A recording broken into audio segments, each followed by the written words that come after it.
asik musuh utama selalu menggoda. Bina hidup sehat diri dan keluarga, bina lingkungan sehat, masyarakat sentosa.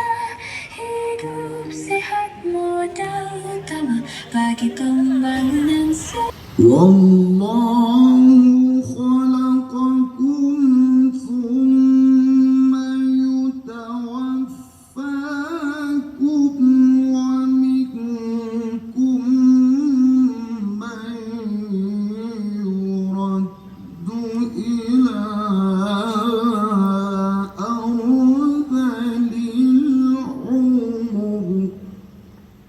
Assalamualaikum warahmatullahi wabarakatuh.